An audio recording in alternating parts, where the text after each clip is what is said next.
Wujud lagi harga ni pada tahun 2025 dekat Seremban. Seremban ni consider dekat dah dengan KL, bukannya kat Perlis. Biasa orang datang dekat Negeri Sembilan, Seremban ni, dia akan cari makanan tradisi Negeri Sembilan. Gulai kawah, salomak lah, salai lah, macam tu. Tapi hari ni kami nak makan yang lain sikit. Tak ramai orang tahu. Yang ni dia, Rumah Kawah Biryani Madinah. Kita cross sikit masuk kat negara Arab. Kat sini, makanan-makanan yang berasaskan sedap. Jadi dekat sini ada ayam roast. Yang sini ada ayam goreng kalau siapa tak nak makan berkuah. Kemudian dia ada daging masak kari, okey, dan juga kambing. Dan ini kira menu dia punya lamb shank yang kita cerita sekejap lagi. Tu nampak tu, itu toke dia. Budak muda lagi, budak perempuan, rajin. Pukul 10 dah ready untuk lunch. Lamb shank, biryani, acar, sirap. Cuba teka berapa harga dia. RM35. Wujud lagi harga ni pada tahun 2025 dekat Seremban.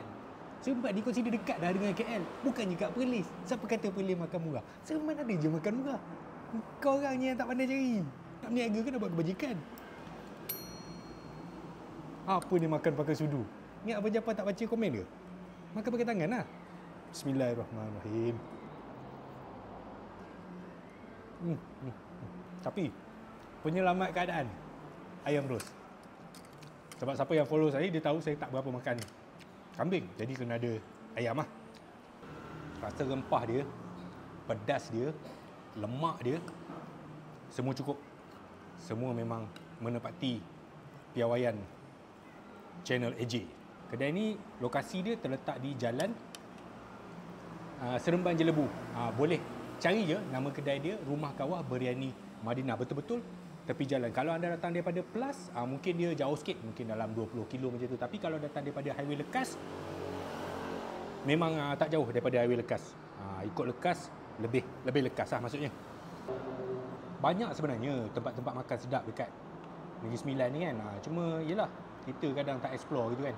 So, siapa yang nak datang, boleh. Dia buka setiap hari, tutup hari Isnin.